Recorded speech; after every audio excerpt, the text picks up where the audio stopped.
If I practice with you in my backyard for 1 week, throwing the same blue ball at you, by the end of that week, you will be able to catch the blue ball because Okay. I've practiced that with you.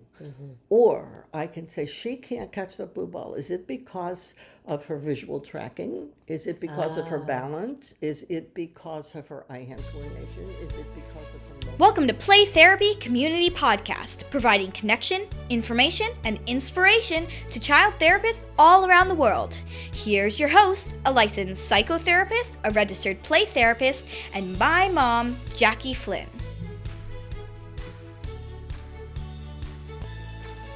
This episode is brought to you by the World Association of Sand Therapy Professionals. WASTP was created to support the integrity and ethical practice of sand therapy and to support greater access to sand therapy training throughout the world. It honors the use of sand therapy from a diverse variety of clinical theoretical orientations. You can learn more about the World Association of Sand Therapy Professionals at www.worldsandtherapy.com. Hi there. Thank you so much for tuning in to another episode of Play Therapy Community Podcast. I'm super excited to bring this conversation to you today. I am with Joy Newman.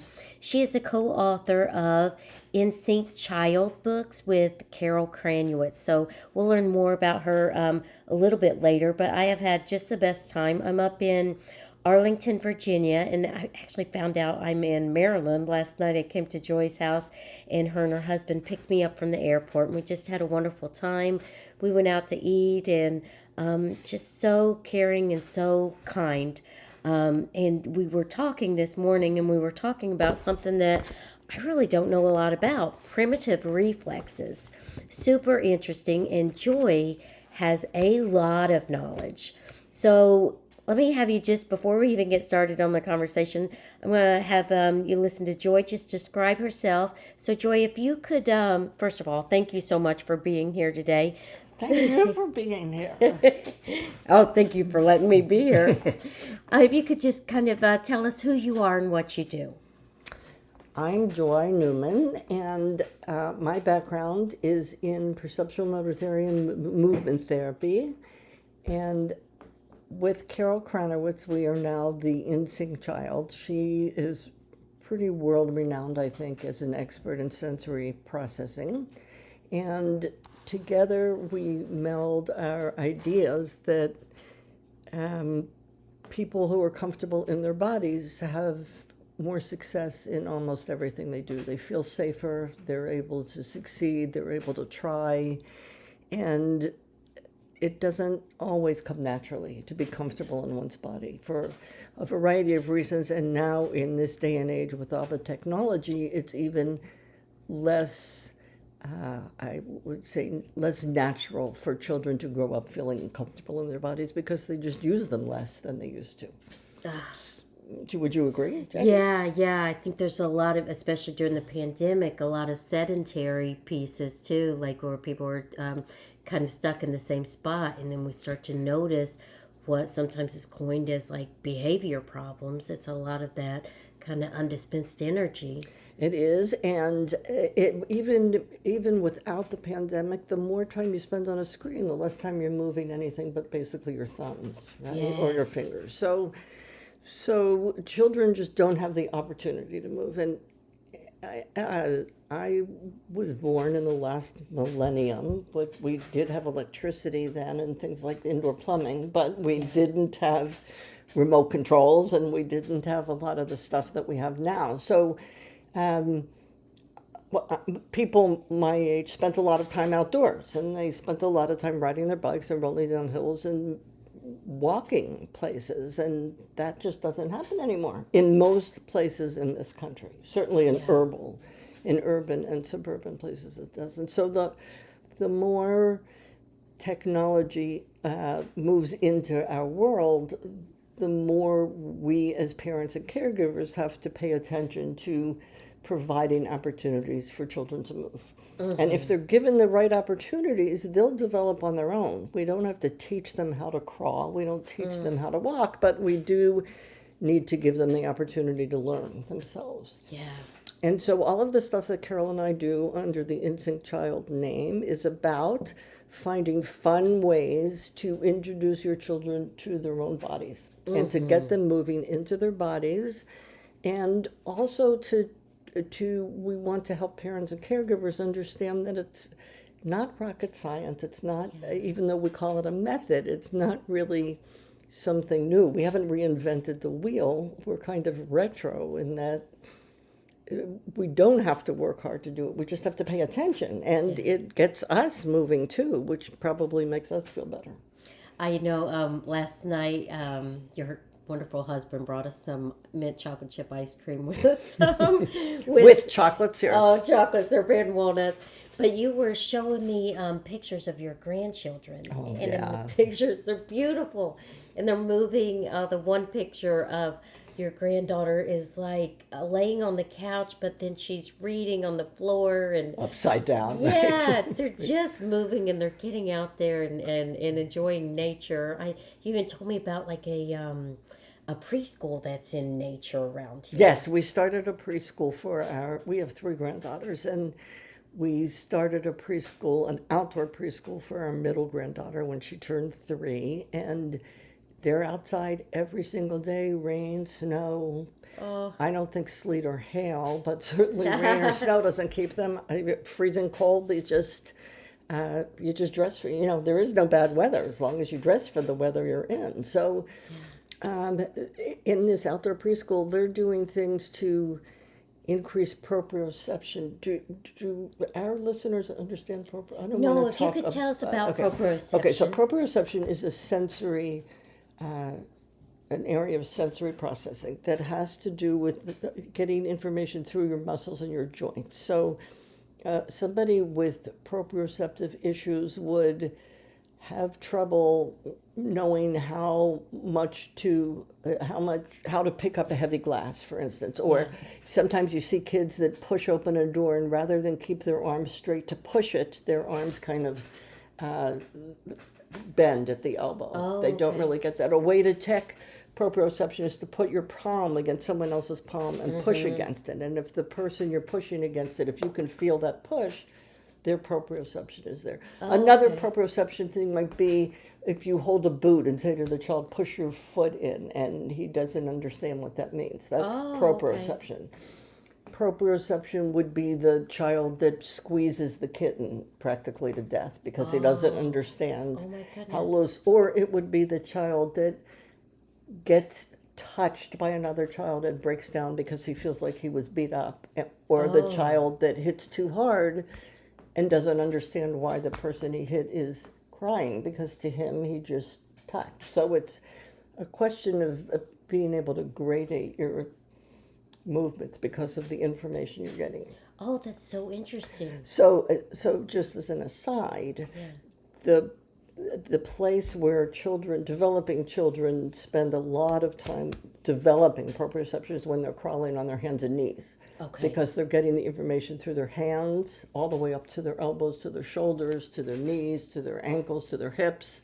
And that's proprioception. So that early, like childhood crawling, I think there's like a lot of walkers available. Oh, don't use walkers if you can help So it. that Please don't use skips walkers. that stage of the crawling, and the crawling is important. So important. And if you have an older child, or if you have trouble with proprioception, and you're not too embarrassed, crawl around your house on your hands and knees. Oh, even later on in life, so you can go back, circle Sure. back. Wow. And Sure. is that part of like oh my gosh, I'm so excited. That's like part of the neuroplasticity where you can go back and circle back and it could heal even if even if you're like until you die, right? Yep. Wow. Oh, that's incredible. Okay, so before we started recording, we talked about primitive reflexes, and I had never heard that phrase.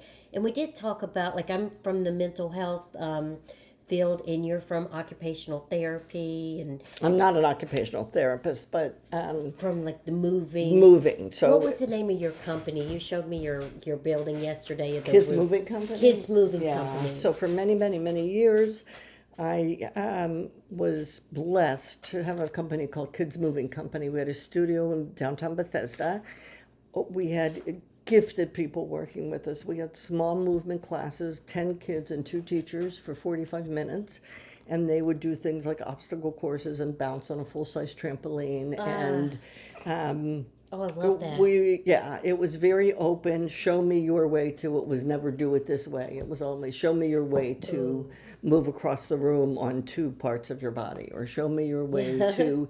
And we also had teachers that went into preschools, private preschools and government daycare centers and things like that. And then I used the studio 3 days a week for private therapy. And that's how you met Carol Kranowitz, right? That's how I met Carol. So Carol and I, interestingly enough, went to GW 20 years apart and got the same exact degree. We both have a master's of arts in education and human development. Wow. And this is even more interesting. We each had to do a senior project, or whatever you call it, not a thesis really, but a project, Same kind of independent vibe. project, right? Hers became The Out of Sync Child, the book that's now just came out, its 3rd edition. Oh my goodness. Yeah. And she has new information in that too, stuff that we've learned together, or that we've taught each other, or that we've brainstormed together with.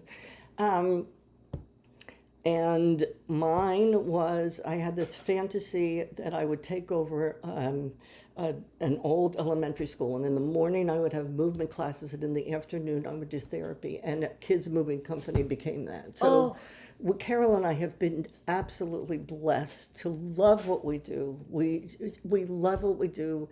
We see development the exact same way. We finish each other's sentences, and I love it. And we understand, we'll go out for a walk on the river and we'll see a kid splashing in a puddle, and we will be delighted, and on the other hand, we'll see a parent holding a child and carrying him, and we're thinking, put that child down, he can walk, or give that child back her backpack. She can carry it herself. And without even thinking how we limit the kinds of opportunities we give our kids.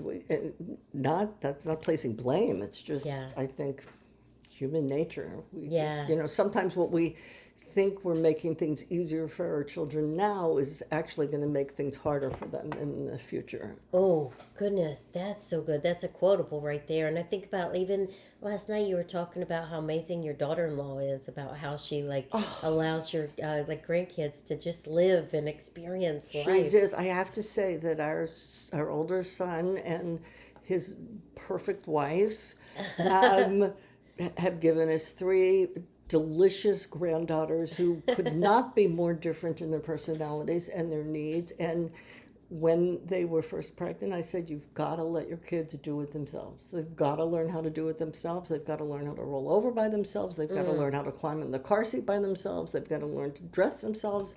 Doesn't matter if the clothes don't match. Doesn't matter if it takes an extra 3 minutes. Yeah. And they did it.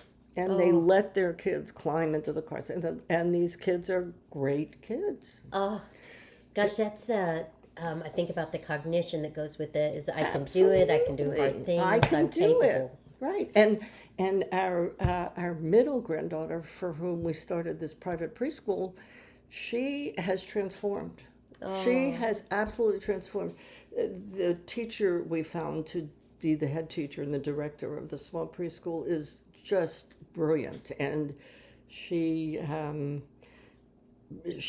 brought in these huge boulders, and flat boulders, and the kids have learned how to pull these boulders up to see the worms that are underneath. And that's all about, if you were in an OT therapy session, you would have to work for years to get that kind of proprioceptive input. But that's their nature. Yeah, they just learned how to do it. We have to move more. Yeah.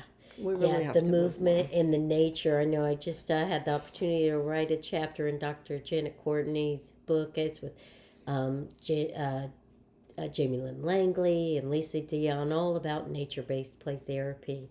Now, primitive reflexes. Last night we were talking to this just wonderful man who just had a baby at the restaurant. Yes. And he just was so excited, so happy about this new child in his life. And then he was describing the birth process. And then I shared with you, Joy, that I had C-sections with my kids. So this morning, of course, before we were recording, we were talking about C-sections. And it turns out that there's some things that children experience, or, not just children, across a lifespan, people experience with that have had certain things happen to them, such as C-sections, that have symptoms that we may not even link together that are actually kind of healable. I don't know if that's the word, but primitive reflexes. Can you kind of just tell us what that is? And then Sure. you have a story that goes with it that's super cool. I have thousands of Oh, you stories do? about it. Okay, so everybody is designed to develop certain reflexes. Primitive reflexes, they develop in utero, they develop in the birth process, they develop in the first days and weeks of life. And they're primarily for the safety of the fetus, and then of the neonate, and then of the infant. Yeah. And ideally, these reflexes either transform into the adult form of the reflex, or they integrate and disappear. And for a lot of reasons, many of us retain certain primitive reflexes, and we don't realize it. Yeah. But there is a brilliant woman named Svetlana Maskatova, Maskatova, Tova, I think. She was a pediatrician, or is a pediatrician, and also, you okay? Yeah. Mm-hmm. Okay. I'm just checking. Okay, so she's a pediatrician and has a lot of PhDs. Anyway, she has done a lot of research into these retained primitive reflexes, and I started to study with her, and I found that for decades I had been doing certain things in my therapy that I knew worked. If I saw one behavior, I knew to do this, and it worked. Oh, just intuitively. You build up history, it works, right? And once I started studying these primitive reflexes, I realized why it worked. Yeah. It was kind of like the aha moment I got by talking with Carol. Oh, that's why the trampoline works. Of course, it's all developing proprioception every time you jump. And see, that's the power of consultation, but you guys were doing it. Aha. Yeah. It's those aha moments. I love them.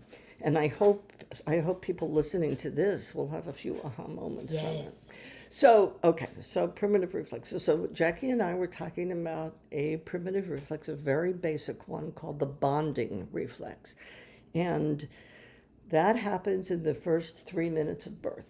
Mm-hmm. And ideally, the newly born neonate comes out of the birth canal and is placed on the mother's chest. Yeah.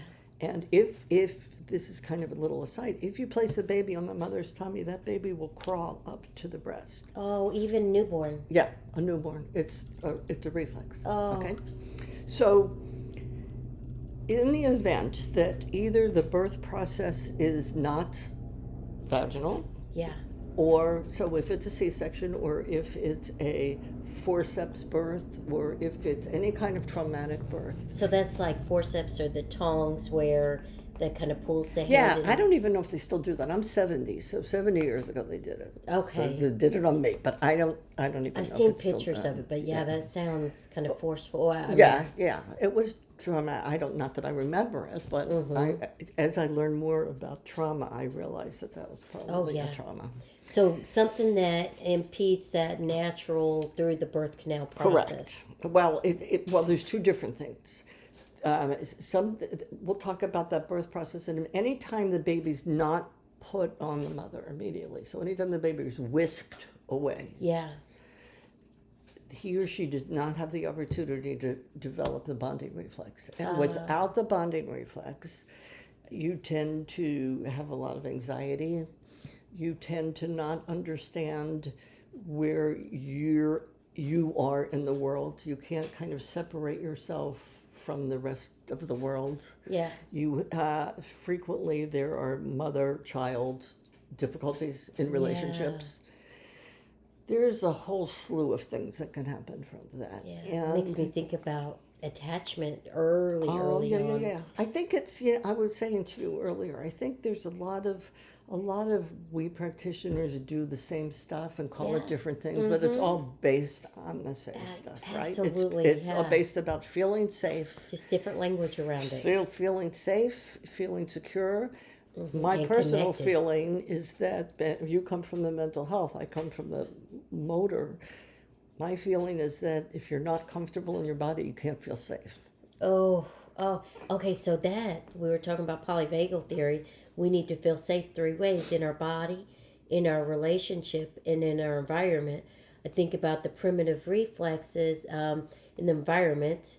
You know, if you don't go through that natural process, even especially if there's forceps, that piece, and then in your body, if that's not feeling safe, and then that affects the relationships, that could really influence how somebody shows up in the world. I absolutely. That's why Carol.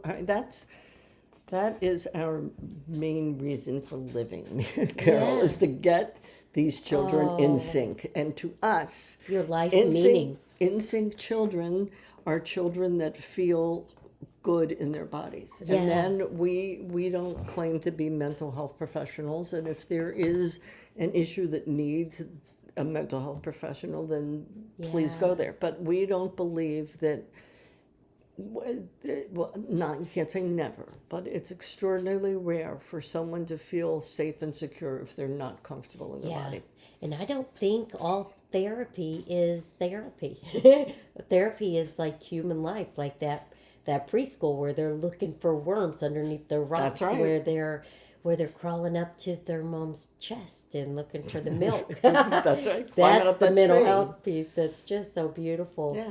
So the kind of impeding that process, not going through the birth canal, whether it's a C-section, forceps, or whatever's different about it, what would we notice if, like, either ourselves, our family, or clients, for practitioners or educators listening Okay, here? so there's a reflex that happens when you work through the birth canal. And if you think about a baby working through the birth canal, the head goes backward, right? Okay. Behind the vertical midline, and then it goes forward. Mm-hmm. Okay, so if you've retained that reflex, and I have retained that reflex as a forceps baby. So when Okay. I look, if I stand up and look backwards, I can get a little dizzy. I tend to have a lot of motion sickness. Oh, okay. I have trouble with direction. These are Yeah. pretty common things that Yeah. you would find. I have some ADD, but I don't know whether that's part of that. I'm not exactly certain if that's part of that. But Like you're talking about the squirrel, trouble swimming. squirrel reflex, like Yes, squirrel. I right, got squirrel. that. I have that too. You would have trouble swimming because they can't keep their heads Oh, flat. okay. Okay, so by putting your head in the water, that might be an issue Okay. of that. Where does toe walking fall in on all that? Well, toe walking frequently just has to do with tightness of the Achilles tendon, Oh, right? okay. And it's not always an issue, but it can be indicative Okay. of issues. So that wouldn't be considered a primitive reflex. No, Okay. I don't think so. I'm not an expert in this by any Okay. stretch of the imagination. I know enough about it to know that it's real Yeah. and that it can be extraordinarily powerful. Yeah. And I've also learned over the years that we, for a variety of reasons, we tend to, I don't know how to word this.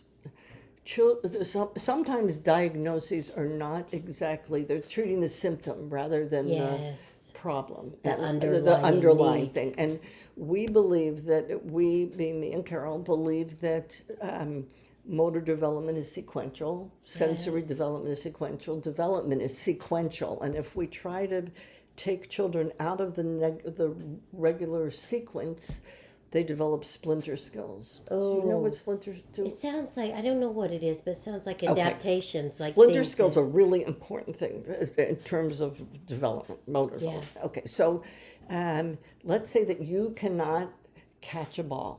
Okay. I can do two things. Which I can't. I mean, I Okay. can if it's real big and it's real slow. Well, then we can practice in the backyard. So if I practice with you in my backyard for 1 week, throwing the same blue ball at you, by the end of that week, you will be able to catch the blue ball. because I've practiced that with you. Or I can say she can't catch the blue ball. Is it because of her visual tracking? Is it because of her balance? Is it because of her eye-hand coordination? Is it because of her motor planning? Is it because of her spatial awareness? Is it because of her proprioception?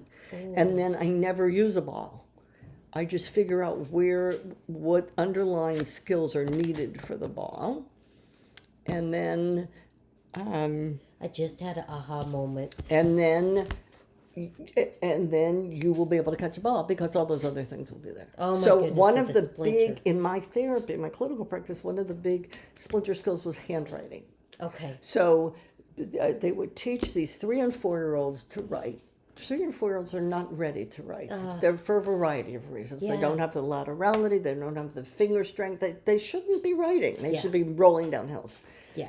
So See, that's a sequential part that they're just not ready right. for So in yet. 3rd grade, when you start to write for content, Johnny just can't do it. Right. So somebody says, well, Johnny's learning disabled. No, Johnny's not learning disabled. Well, he has fine motor control problems. No, he doesn't, because he can do Legos. Yeah. So he has auditory processing problems. No, he doesn't, because he can tell you the whole story. Yeah. So where's the problem? Well, writing did not come naturally to him because he didn't develop the laterality. I have a chart in here, actually. So right now, Carol and I have put a Joy's chart looking together. through the Instinct Child book, looking for the chart. Yeah, growing an instinct child, but also in, okay, so here, for instance, here's a prerequisite to catching a So ball. page 27, prerequisites to catching a ball. Before a child can Stand independently, she needs balance, which she will get by holding her head up, by creeping on all fours, by walking without support. So there's another one. Parents say, my child really wants to walk, so I'm going to hold her 2 hands and help her walk. That's not helping her. she needs to be able to. She needs to, when she's ready, when she has the balance and the laterality and the strength to stand up and walk, she'll walk. What you're doing by holding her 2 hands is depriving her of the opportunity to develop those. And I think too, just kind of recalling back, like it's almost like there's a sense of like, oh look, my child's only 9 months old and they can already, but they skip the crawling stage because of this, and That's they, horrible. Yeah, Well, it's a lack of knowledge, I think. It is a lack of knowledge, and it's not. I hope I don't sound like I'm placing blame because it's just because spreading out we're the bombarded information. with things. But you know what I saw the other day? A potty that you can has a slot that you can put the iPad into, so that the child, while he's learning to go on the potty, can look at an iPad. And I wanted to shoot myself. Oh. Yeah, I know. Oh, and there was another one. There's another one where when the baby's lying on her back and you're changing her diaper, you can put your phone here so the baby can look at it. Oh my goodness. It's a new world. Yeah. And I don't want to be a part of it. Oh gosh, it just felt like a tightness in my chest. I Yeah, know, I can't even fully kind of grasp So that yet. we have a haven't seen anything Facebook. like that. We have a Facebook page called Instinct Child, and I invite all of your listeners to follow us. We post lots of we repost lots of posters from brilliant people. Yeah, and really good stuff. You You had some of Robin Goebel stuff on there. Yeah, I have learned so much from things that I've reposted, but I recently reposted an article that said that in 50 years, we will all have robotic children. We will. And I thought, I hope I'm dead by then, because some of our followers posted things like, well, this can help, if you've lost a child, it can help with the healing process. And that doesn't sound healthy to me at all. Oh my goodness. Having a robotic child? Yeah. So I can't think really. hard to I even suppose fathom. maybe in a nursing home with dementia patients, that might be a cool thing to give them.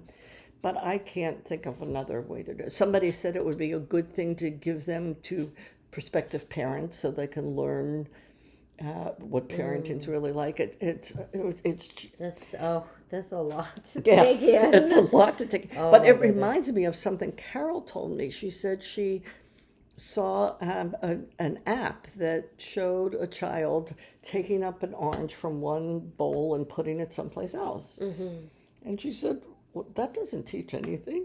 give the child a bowl with The oranges. actual orange. Yes. So the child can figure out where that is in relation to himself. He can figure out how far to reach. He can use the proprioception of moving it. He can develop visual Have tracking. the actual experience. All of that stuff. Yeah. Wow. And it's cheaper, actual orange in a bowl. That's very cheap. Maybe not anymore, but yeah. Now, you mentioned visual tracking, and that's something, I had the C-sections, and both of my kids had visual therapy for the tracking. So that's part of the primitive reflexes That as well? could be, because tracking has a lot to do with the vestibular sense in the brain. And you have a problem with vestibular because you didn't go through the birth canal. You're just lying in there, and then somebody takes you out, and you don't.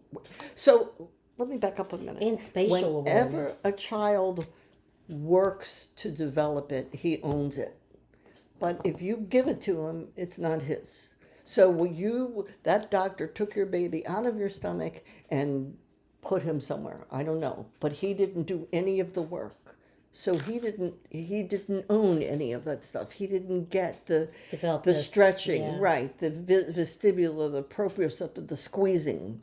But you think about the baby squeezing, getting all that squeezing. He didn't get that. Somebody took him out, and it's very similar to these car seat things that you put your baby in the car seat in this thing on the counter, and then you carry that baby in that thing into the car seat, and then you take that thing out of the car seat and put the baby in the stroller, still in that container thing, and that baby hasn't done anything.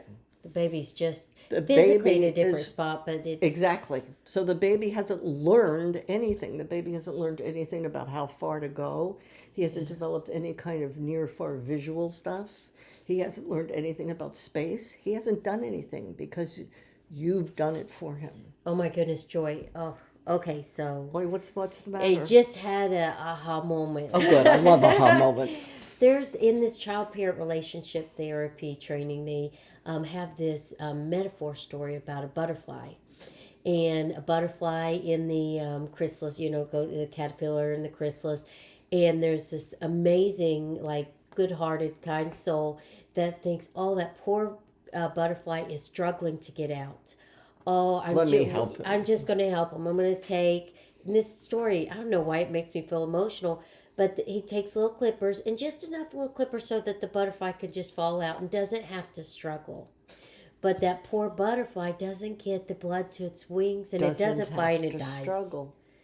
Yeah. Struggling, I think many of us adults think struggle is a bad word, and it's not always a bad word. Oh my gosh. Children really need to learn how to work, need to learn how to struggle. They need to crawl. They need to do it fall. themselves. They need to fall and get up on them by themselves.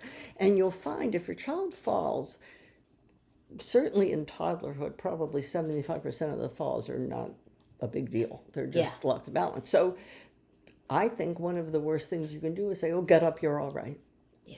You say to them, "Oh, I'm sorry that happened," or ignore it. And if you ignore it, they just get back up, and they don't know that it's out how to get up. And it's not a I think problem. on so many levels, we have so many falls. We have physical falls, we have emotional falls, and we don't need somebody to either tell us it's all right and get up, or even do it for us. Definitely not do it for. Yeah, definitely not pick them up. But you said my child really wants to walk. He really does. So I'm going to hold his hands. But your child doesn't. Your child is too young to know that he really wants to walk. If you really want to think about it, he does not have the cognitive parts of his brain there to tell him that he wants to walk. So the theme I'm hearing from you is let that natural process happen. Let's not interrupt it. Let's not try to make it easier. Let's not try to. If you want to actively do something, then try to think of an environment in which to place your child where they will have to figure things out themselves. Oh, if you go to a park and you watch a little girl try to get out of the sandbox, if you get there at the right time, you can watch a child actually learn it. You can think about letting your child climb into his own or her own car seat and watch. Some children will just automatically know how to do it, but there's a lot involved with that. You have to figure out which foot to push with, which arm to pull with, how to turn your body. Now, they're not cognitively thinking that, but the only way they're going to learn it is by trying. Yes. right? And you can watch your child do it. And if your child says, I can't, they can. I mean, maybe there are some children that can't. Maybe they're too small, maybe they're whatever.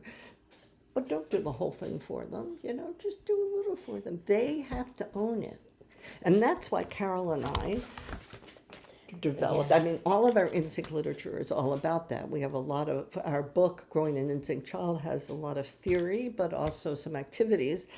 But we just published in hard copy a year of mini moves for the in-sync child. So cool. Mini moves. So every day there's a different something you can do with the child. Every day, and they're really simple. Like on week 51 on Sunday, it says march sideways to something huge. Put both feet on it. Oh, Okay. Just something huge. Okay, so what is that child learning? How to march. That's Yeah. working on laterality, which you Yeah. need for handwriting. Right, left, right, Something left. huge, you have to look. So you're using your visual tracking, you're using your visual system. Yeah. Get from there to here or from here to there. So they're working on spatial awareness to figure out how far. And planning. Put both your feet on it. They're working on body awareness. Because it's both feet, they're working on bilateral integration. Put your feet on it, they're working on proprioception. Oh. So that little activity probably takes less than a minute Yeah. to do, but you're getting stuff that you might get in an hour of OT. Yeah. So each one on Monday, hold your hands together over your head. Pretend you're a candle. Slowly, slowly melt to the ground. Oh. So this is something I'm thinking can be used by parents, educators, anybody who's human. Therapists. And even if they're not children, they can do it later on in life.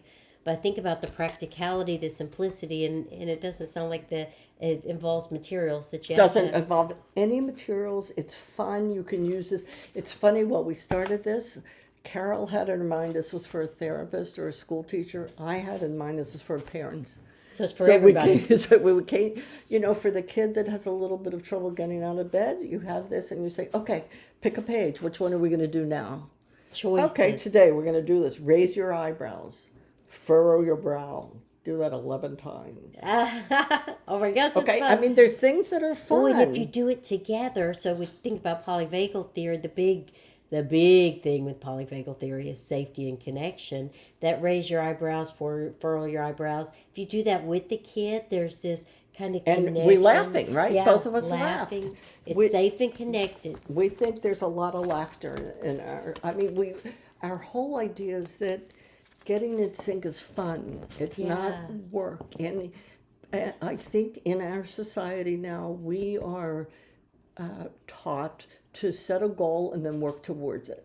Yeah. And that's where we get our reward, when we achieve that goal. But child development is the opposite. You don't want to set a goal. They have to get there on their own. Child development is all about the journey, not about the end result. Yeah, like letting that butterfly naturally come out of the chrysalis. Exactly. Now we're almost out of time, but I want to make sure people know where to go to find your books, the mini moves, like whatever you have to offer, your website. Okay, our website is www.insyncchild,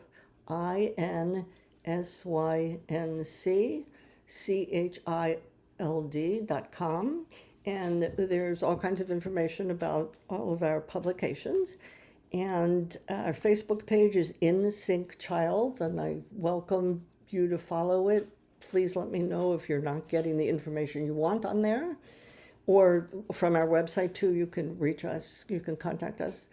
And what else did you want to know? I think that's just wonderful. Oh my goodness. Well, thank you so much. I'll put all of those links in the show notes so you can just click on them and go straight to them. Joy, this has been an honor, not only having this conversation with you, but being able to spend this time with you. I really appreciate it. You are just a lovely, lovely human. You know what? Thank you very much. Jackie has a very high opinion of me. I'm not sure it's deserved, but I do love what I do, and you love what you do, and I think that's one of our connections. We're vibing. We just love what we do. It's not work. It's like our calling, right? Yeah. It's our calling, and I really get along much better with children than I do with adults. And you get along with adults. At least I'm getting along with you pretty well.